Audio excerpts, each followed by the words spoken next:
आज देश भर में शिक्षक दिवस मनाया जा रहा है। भारत के पूर्व राष्ट्रपति, विद्वान, दार्शनिक और भारत रत्न से सम्मानित डॉक्टर सर्वपल्ली राधाकृष्णन की जन्म जयंती पर हर साल देश भर में शिक्षक दिवस मनाया जाता है। डॉक्टर सर्वपल्ली राधाकृष्णन का जन्म 5 सितंबर 1888 को तमिलनाडु के तिरुमनी में हुआ था। ये दिन सभी शिक्षकों के प्रति सम्मान और आभार प्रकट करने का दिन है। देश भर में school, college, higher education institute से लेकर कोचिंग सेंटर्स में डॉक्टर राधाकृष्णन को श्रद्धांजलि देने के साथ ही इस दिन टीचर्स डे से संबंधित कार्यक्रम आयोजित किए जाते हैं। राष्ट्रपति रामनाथ कोविंद ने देश भर के शिक्षकों को शुभकामनाएं दी हैं। और राष्ट्रपति रामनाथ कोविंद ने शिक्षक दिवस के अवसर पर वीडियो कॉन्फ्रेंसिंग के जरिए 44 शिक्षकों को राष्ट्रीय पुरस्कार से सम्मानित किया। उन्होंने इस अवसर पर पुरस्कार प्राप्त करने वाले सभी शिक्षकों को बधाई दी। हिमाचल प्रदेश इस अवसर पर राष्ट्रपति रामनाथ कोविंद ने कहा कि पूर्व राष्ट्रपति डॉक्टर राधाकृष्णन एक दार्शनिक और विद्वान के रूप में विश्वविख्यात थे। उन्होंने अनेक उच्च पदों को सुशोभित किया, परंतु वो चाहते थे कि उन्हें एक शिक्षक के रूप में ही याद किया जाए।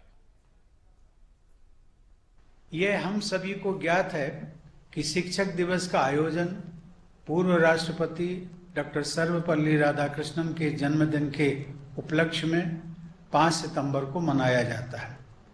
डॉक्टर राधाकृष्णन एक दार्शनिक और विद्वान के रूप में विश्वविख्यात थे।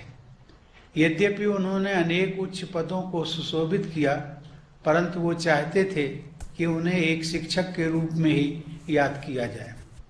डॉक्टर राधाकृष्णन ने एक श्रेष्ठ शिक्षक के रूप में अपनी अमिट छाप छोड़ी है।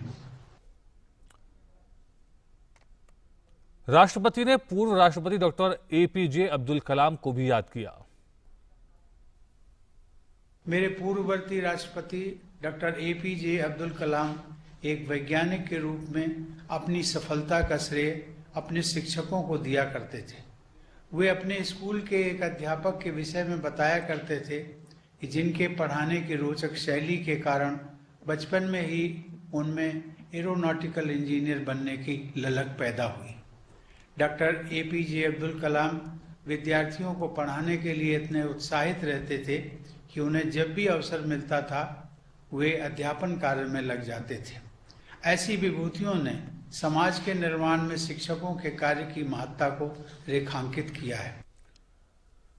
कार्यक्रम को संबोधित करते हुए राष्ट्रपति ने कहा कि हमारी शिक्षा नीति को छात्रों के बीच संवैधानिक मूल्यों को विकसित करने वाली और उन्हें एक जिम्मेदार नागरिक के रूप में विकसित करने वाली होनी चाहिए। प्रिय शिक्षकगण, पिछले वर्ष लागू की गई हमारी राष्ट्रीय शिक्षा नीति में भारत को ग्लोबल नॉलेज सुपर पावर के रूप में स्थापित करने का महत्वाकांक्षी उद्देश्य निश्चित किया गया है। विद्यार्थियों को ऐसी शिक्षा प्रदान करनी है जो ज्ञान पर आधारित न्यायपूर्ण समाज के निर्माण में सहायक हो।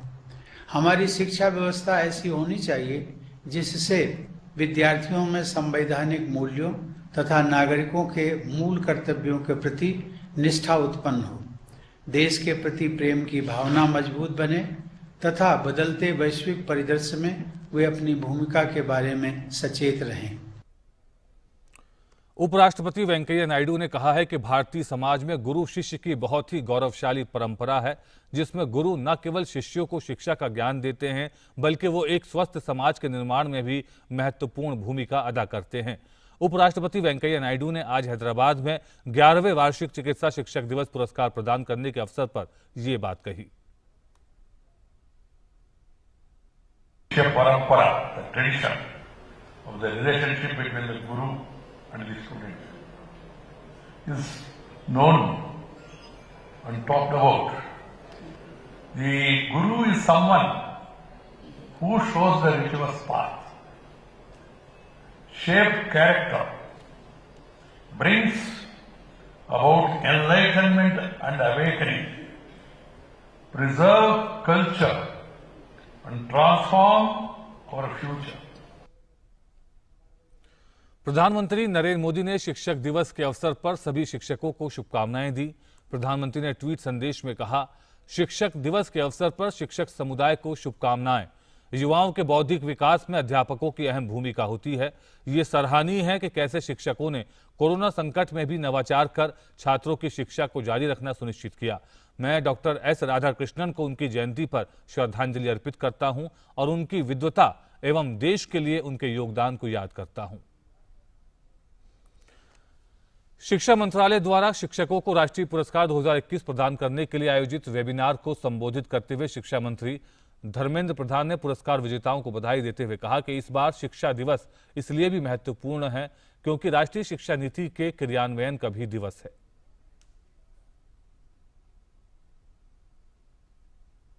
दिवस पे जब राष्ट्रीय शिक्षा नीति क्रियान्वयन होना शुरू हुआ है, जिसमें हम 21वीं सदी को एक नई ऊंचाई की ओर ले जाने के लिए कटिबद्ध है, संकल्पबद्ध है। और आज की शिक्षक दिवस इसीलिए महत्वपूर्ण होता है। राष्ट्रीय शिक्षा नीति की क्रियान्वयन का पहले सालगिरह के अवसर पे यह पहला शिक्षक दिवस है। और बात करते हैं केरल की। केंद्र सरकार ने केरल में निपाह वायरस से एक बच्चे की मौत के बाद राष्ट्रीय रोग नियंत्रण केंद्र यानी NSDC ने एक टीम केरल के दौरे पर भेजी है। ये टीम राज्य सरकार को तकनीकी सहायता देगी। इसके अलावा केंद्र ने राज्य को तत्काल सार्वजनिक स्वास्थ्य उपायों की सलाह दी है और मृतक के परिवारों, रिश्तेदारों, गांव और उससे जुड़े क्षेत्रों, विशेषकर मल्लपुरम में सक्रिय मामलों की खोज करने को कहा है। केंद्र ने कहा है कि राज्य में पिछले 12 दिनों के दौरान पीड़ित के संपर्कों की ट्रेसिंग की जाए, संपर्क में आए लोगों को क्वारंटीन किया जाए और अधिक से अधिक लोगों के सैंपल कलेक्ट कर उसकी टेस्टिंग करवाई जाए। इससे पहले आज सुबह केरल के कोझिकोड के एक अस्पताल में निपाह वायरस के संक्रमण से 12 साल के एक बच्चे की मौत हो गई। लड़के को 4 दिन पहले बुखार के कारण अस्पताल में भर्ती कराया गया था, जिसमें से निपाह के 3 नमूने पॉजिटिव पाए गए थे। बच्चे के सीधे संपर्क में लोगों की सूची बनाई गई, जिसमें से किसी में भी निपाह के लक्षण अब तक दिखाई नहीं दिए हैं। राज्य सरकार ने कल देर रात स्वास्थ्य अधिकारियों की एक उच्च स्तरीय बैठक कर हालात की समीक्षा की। बैठक के बाद राज्य की स्वास्थ्य मंत्री वीणा जॉर्ज ने कहा कि पड़ोस के जिलों मल्लपुरम और कन्नूर को हाई अलर्ट पर कर दिया गया है। साल 2018 में भी केरल के कोझिकोड और मल्लपुरम जिले में निपाह वायरस के मामले सामने आए थे। दक्षिण भारत में निपाह वायरस बीमारी का पहला मामला केरल के कोझिकोड जिले में 19 मई 2018 को आया था। राज्य में 1 जून 2018 तक इस संक्रमण से 17 मौतें हुई थी और 18 मामलों की पुष्टि हुई थी। भारत कोविड-19 के खिलाफ लड़ाई को मजबूत करने के लिए दुनिया का सबसे बड़ा टीकाकरण अभियान चला रहा है।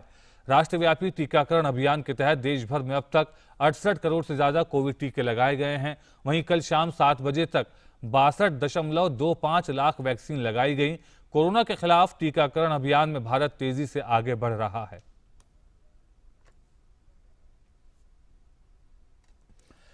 प्रधानमंत्री नरेंद्र मोदी सोमवार को सुबह 11 बजे वीडियो कॉन्फ्रेंस के माध्यम से हिमाचल प्रदेश के स्वास्थ्य कर्मियों और कोविड टीकाकरण कार्यक्रम के लाभार्थियों से बातचीत करेंगे।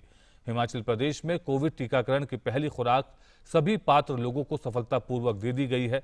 इस कार्यक्रम के दौरान हिमाचल प्रदेश के मुख्यमंत्री भी उपस्थित रहेंगे।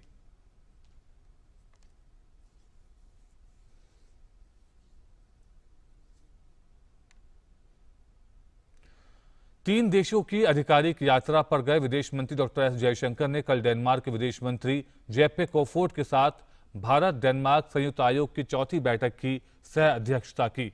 दोनों विदेश मंत्रियों ने संयुक्त कार्य समूह के कई क्षेत्रों में हुई निरंतर प्रगति पर चर्चा की। बैठक में इस बार स्वास्थ्य क्षेत्र भी शामिल किया गया। डॉक्टर जयशंकर और डेनमार्क के विदेश मंत्री कोफोड ने 2020 में हुई आभासी बैठक में लिए गए निर्णय के अनुरूप संयुक्त कार्य योजना के काम की भी समीक्षा की। विदेश मंत्री डॉक्टर जयशंकर ने कहा कि भारत और डेनमार्क के बीच महत्वपूर्ण हरित साझेदारी में काफी प्रगति हुई है। विदेश मंत्री की वेस्टास, ग्रांडफोस, CIP, हाल्डोर, टॉप्सो और मास्क के मुख्य कार्यकारी अधिकारियों और वाणिज्य संगठन के प्रतिनिधियों के साथ उपयोगी बातचीत हुई। डॉक्टर जयशंकर ने कहा कि वो महत्वपूर्ण हरित साझेदारी साकार करने में मदद कर रहे हैं। उन्होंने जेप्पे कोफोड को धन्यवाद दिया कि उन्होंने इन सबों को एक साथ लाने की पहल की है। विदेश मंत्री डॉक्टर जयशंकर का कल कोपेनहेगन में डेनमार्क की रानी मार्गरेट द्वितीय ने स्वागत किया। डॉक्टर जयशंकर ने भारत के प्रति महारानी की हार्दिक भावनाओं की सराहना की। डॉक्टर जयशंकर 2 से 5 सितंबर तक 3 देशों स्लोवेनिया, क्रोएशिया और डेनमार्क की 4 दिनों की यात्रा पर हैं।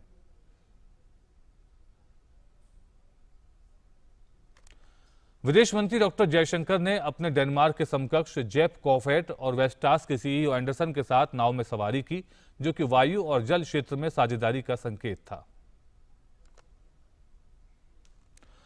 और अब खबर अफगानिस्तान से। अफगानिस्तान के पंजशीर में विरोधी सेना के खिलाफ तालिबान का हमला क्षेत्र में बारूदी सुरंग होने की वजह से धीमा पड़ गया है। तालिबान के सूत्र के हवाले से बताया गया है कि पंजशीर में लड़ाई जारी है, लेकिन राजधानी बाजारक तक जाने वाले मार्ग और प्रांतीय गवर्नर परिसर में बारूदी सुरंग बिछी होने से उसके लड़ाके तेजी से आगे नहीं बढ़ पा रहे हैं। स्थानीय नेता अहमद मसूद के वफादार विपक्षी समूह राष्ट्रीय प्रतिरोधी मोर्चा एनआरएफ के एक प्रवक्ता ने कहा कि तालिबानी लड़ाके कपीसा प्रांत और पंजशीर की सीमा पर दारबंद हाइट पर पहुंच गए थे, लेकिन उन्हें पीछे धकेल दिया गया। स्वयं को कार्यवाहक राष्ट्रपति घोषित करने वाले पूर्व उपराष्ट्रपति अमरुल्लाह सालेह ने वीडियो जारी कर कहा कि वो पंजशीर घाटी में हैं और वहां तालिबान के खिलाफ कार्रवाई जारी है। अमेरिका ने अफगानिस्तान से सुरक्षित निकालकर कतर ले जाए गए 57,000 से ज्यादा लोगों को यूरोप होते हुए अमेरिका पहुंचा दिया है। कुछ लोग अब भी यूरोप में हैं जो अमेरिका जाने की प्रक्रिया में हैं। करीब 1,24,000 लोगों को पिछले महीने काबुल से निकाला गया था, जिसमें से कई कतर सहित पश्चिम एशिया के मिलिट्री बेस होते हुए अमेरिका पहुंचे। अमेरिकी ब्रिगेडियर जनरल गेराल्ड डनहुई के अनुसार अब कतर में 1,400 से भी कम लोग हैं जिन्हें निकाला जाना बाकी है। अमेरिका के शीर्ष सैन्य जनरल ने पिछले कई हफ्तों में अफगानिस्तान से अमेरिकियों, अफगानों और अन्य लोगों की निकासी के दौरान उनकी सेवा के लिए अमेरिकी सेना के जवानों का आभार जताया है। जॉइंट चीफ्स ऑफ स्टाफ के अध्यक्ष सैन्य जनरल मार्क मिले ने 1,24,000 लोगों को सुरक्षित निकालने की सराहना करते हुए कहा कि जवानों ने एक साथ काम करते हुए अत्यधिक साहस, अनुशासन और क्षमता दिखाई।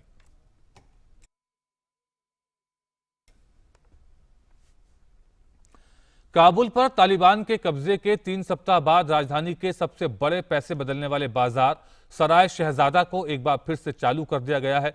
शनिवार को बाजार खुलने के साथ हजारों की संख्या में लोग पैसे बदलने के लिए कतार में खड़े नजर आए। तालिबान के कब्जे के बाद अफगानिस्तान की अर्थव्यवस्था की हालत और खराब हो गई है। गत सप्ताह बैंक खुले रहे, लेकिन उन्होंने सीमित सेवा के साथ काम किया। अफगानिस्तान के 34 प्रांतों में से वेस्टर्न यूनियन और मनीग्राम सेवा ने शुक्रवार से काम करना शुरू कर दिया था। अमेरिका के लुइजियाना में ईडा तूफान के कारण मरने वालों की संख्या बढ़कर 12 हो गई है। अमेरिकी राष्ट्रपति जो बाइडेन अगले सप्ताह तूफान से हुए नुकसान का जायजा लेने के लिए उत्तर पूर्वी अमेरिकी राज्यों में न्यू जर्सी के मैनविले और न्यूयॉर्क सिटी का मंगलवार को दौरा करेंगे। तूफान ईडा के कारण न्यूयॉर्क और न्यू जर्सी में आई तबाही के बाद मलबे को हटाने का काम जारी है। इस तूफान से अमेरिका में कम से कम 44 लोगों की मौत हुई है। अमेरिकी राष्ट्रपति ने बीते शुक्रवार को तूफान प्रभावित लुइजियाना का दौरा किया था और वहां रहने वाले लोगों को जल्द ही बिजली बहाल करने का वादा किया था। मेक्सिको के राष्ट्रपति एंड्रेस मैनुएल लोपेज ओब्राडोर ने कहा है कि वह अगले सप्ताह तक अमेरिकी राष्ट्रपति को पत्र लिखकर प्रवासियों को कार्य वीजा देने की योजना तैयार करने में मदद करने का आग्रह करेंगे। एक संवाददाता सम्मेलन के दौरान प्रवासियों पर बोलते हुए लोपेज ओब्राडोर ने कहा कि उनकी सरकार प्रवासियों को देश के दक्षिण में रखना चाहती है ताकि यात्रा के दौरान उन्हें कोई जोखिम न उठाना पड़े।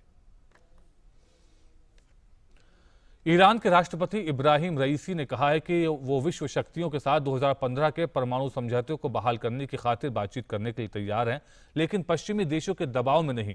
उन्होंने कहा कि ईरान ऐसी लक्ष्य उन्मुख वार्ता की मांग कर रहा है जिससे अमेरिकी प्रतिबंधों को हटाया जा सके। फ्रांस और जर्मनी ने जून में ईरानी चुनाव के बाद ईरान से परमाणु समझौते पर वार्ता फिर से शुरू करने के लिए कहा था। फ्रांस में अनिवार्य स्वास्थ्य पास के खिलाफ लगातार 8वें दिन भी विरोध प्रदर्शन जारी रहा। पेरिस में पुलिस ने सार्वजनिक संपत्ति को नुकसान पहुंचाने पर कई प्रदर्शनकारियों को हिरासत में ले लिया। एक अंडरग्राउंड शॉपिंग मॉल में बड़ी संख्या में जमा होकर पुलिस विरोधी नारे लगाने वाले प्रदर्शनकारियों को भी पुलिस ने तितर बितर कर दिया। फ्रांस में अनिवार्य स्वास्थ्य पास एक QR स्कैन कोड के साथ आधिकारिक दस्तावेज है जो कोविड-19 की दोनों वैक्सीन लगवा चुके लोगों को दिया जाता है। कई फ्रांसीसी रेस्तरां, संग्रहालयों और खेल स्थलों ने अपने परिसर में प्रवेश प्रदान करने के लिए स्वास्थ्य पास अनिवार्य कर दिया है। फ्रांस में कोविड-19 के 68,26,000 से ज्यादा मामले सामने आए हैं, जबकि इस महामारी से मरने वालों की संख्या 1,14,000 से अधिक है। अर्जेंटीना में सरकार द्वारा कोविड-19 महामारी से निपटने के तौर तरीकों के खिलाफ सैकड़ों लोग सड़कों पर एकत्र हो गए। प्रदर्शनकारियों ने देश में कोविड-19 से मरने वाले 1,12,000 से अधिक लोगों का प्रतिनिधित्व करने के लिए कासा रोजाडा के पास चट्टानें रख दी। अर्जेंटीना में कोविड-19 के 52,02,000 से अधिक मामले दर्ज किए गए हैं।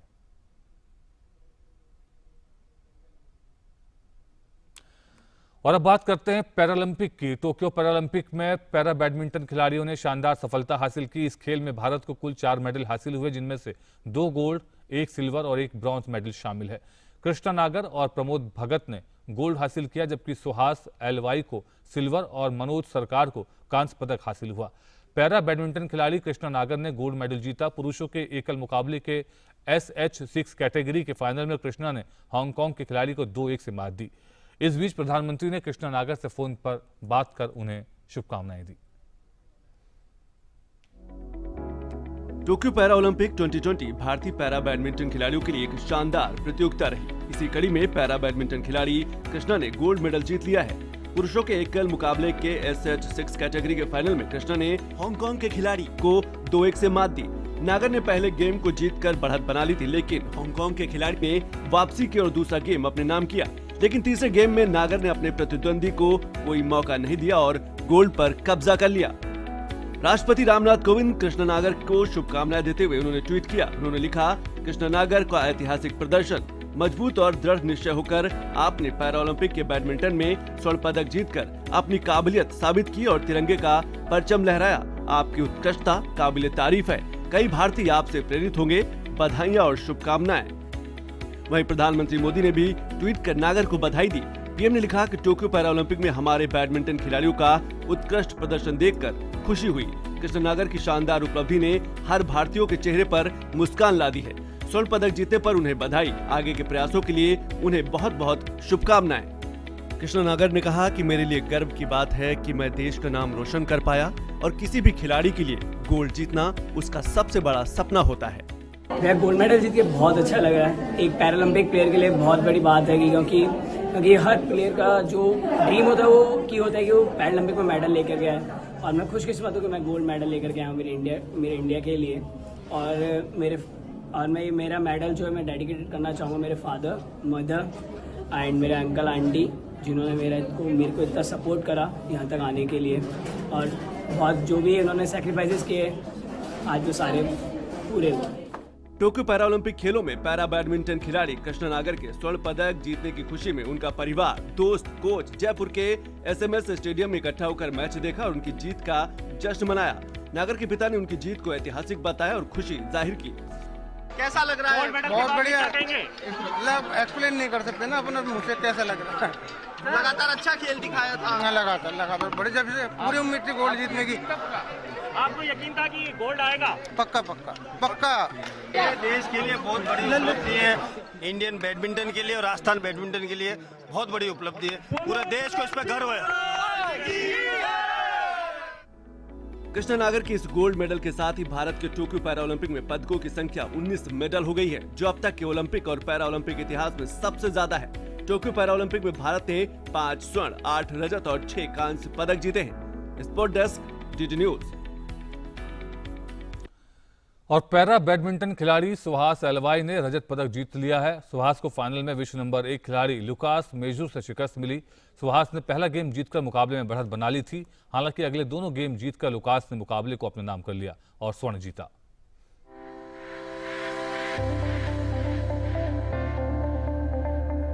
पैरा बैडमिंटन में पुरुष एकल SL4 में सुहास यतिराज ने सिल्वर मेडल अपने नाम कर लिया।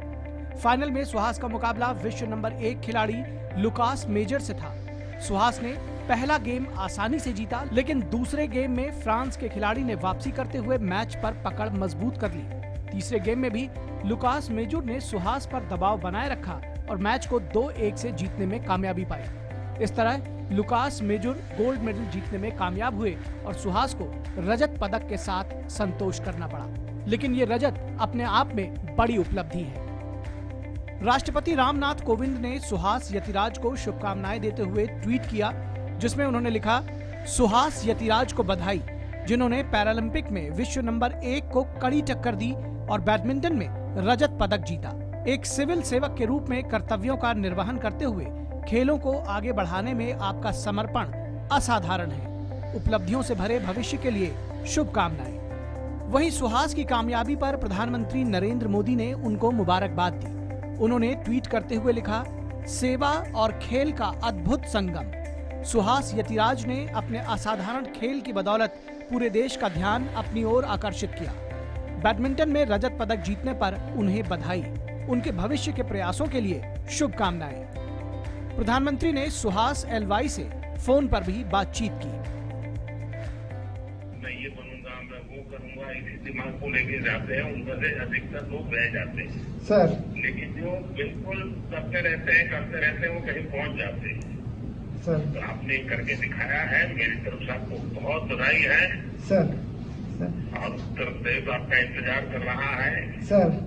और आपने सर एक बात कही थी, जब हम लोग सर जकार्ता में मुझे ब्रॉन्ज मिली थी सर एशियन पैरा गेम्स में, हम लोगों को आपने बुलाया था, तो सर आपने एक बात कही थी हमें जब संबोधन किए थे, आपने कहा था तो आपने ऑलरेडी जिंदगी में आप जीत लिए तो ये तो आप जीत ही लोगे। वो सर हमेशा मुझे याद रहती है कि जब आपने इतनी इंस्पायरिंग वर्ड्स कही थी सर, तो आज मुझे विश्वास नहीं हो रहा है सर कि मैं भारत के माननीय प्रधानमंत्री जी से बात कर रहा हूँ। मुझे बहुत ही गर्व महसूस हो रहा है सर, कि बहुत ही अच्छा लग रहा है सर। देखिए, आप तो मेरे कलीग हैं, देश का सरकार से जुड़ा हुआ हर व्यक्ति मेरा कलीग है, तो कलीग के नाते मैं तो आपसे बात कर रहा हूँ सर। ये आपके बड़प्पन है सर। केंद्रीय खेल मंत्री अनुराग सिंह ठाकुर ने भी सुहास को मुबारकबाद दी। उन्होंने ट्वीट करते हुए लिखा, शानदार जीत सुहास एल यतिराज। आप दो अलग अलग भूमिकाएं निभा रहे हैं और आपने उन दोनों में शानदार काम किया है। महान कौशल, समय प्रबंधन और दृढ़ संकल्प, बधाई हो। उत्तर प्रदेश के मुख्यमंत्री योगी आदित्यनाथ ने भी सुहास यतिराज के रजत पदक जीतने पर उनको बधाई दी। आज हम सबके लिए एक नई खुशखबरी आई है कि जिलाधिकारी नोएडा जो इस पैरा ओलंपिक में भाग ले रहे हैं, उन्होंने आज पैरा ओलंपिक में सिल्वर मेडल प्राप्त किया है।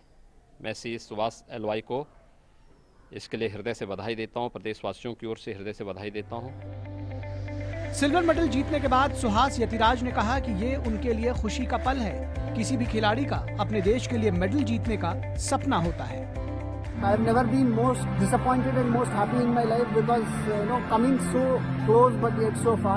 But still, winning a Paralympic silver medal is not a small feat. I'm extremely proud and happy for what I have done in the last few days. For any sports person, there is no higher achievement than Olympic or Paralympics.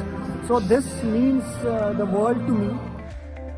Suhas के रजत पदक जीतने पर उनके परिवार में भी उत्साह का माहौल है।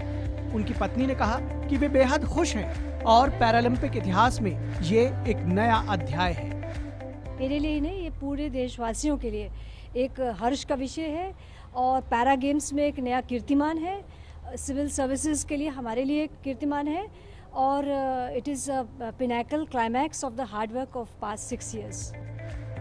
टोक्यो पैरालंपिक में भारत का पदकों के मामले में सर्वश्रेष्ठ प्रदर्शन है। गौरतलब है कि सुहास यतिराज गौतम बुद्ध नगर में बतौर जिलाधिकारी कार्यरत हैं। ये पहली बार है जब किसी सिविल सर्वेंट ने सेवा में रहते हुए पैरालंपिक में कोई पदक जीता है। Sports desk, DD news.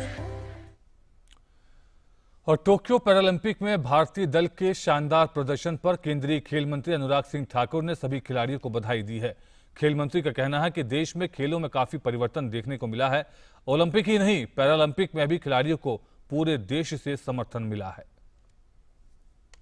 सबसे बड़ी बात है कि खेलों के प्रति सोच बदलने की, और जब सरकार हर तरह की सुविधाएं दे रही है, माननीय प्रधानमंत्री जी स्वयं खिलाड़ियों से बात करते हैं, उनका मनोबल बढ़ाते हैं, तो निश्चित तौर पर समाज के बाकी वर्ग भी, चाहे वो कॉर्पोरेट हो, एजुकेशन इंस्टीट्यूट हो, फेडरेशन हो, आम आदमी की सोच को भी। आज मैं फ्लाइट में था तो बहुत सारे लोग आकर बधाई दे रहे थे कि ओलंपिक्स और पैरालंपिक्स में भारत ने बहुत अच्छा किया है। तो एक बदलाव आया है, जो पहले कभी केवल क्रिकेट के लिए मिलता था, अब ओलंपिक्स खेलों के लिए भी देखने को मिल रहा है। ये हम बदलेंगे, लोगों की जुड़ाव और होगा, सब स्टेक होल्डर्स इकट्ठा मिलकर काम करेंगे तो निश्चित तौर पर भारत आगे और अच्छा करेगा। और इसी के साथ इस बुलेटिन में फिलहाल इतना ही, लेकिन डीडी न्यूज पर खबरों का सफर लगातार जारी है। आप देखते रहिए, हमें दीजिए अनुमति। नमस्कार।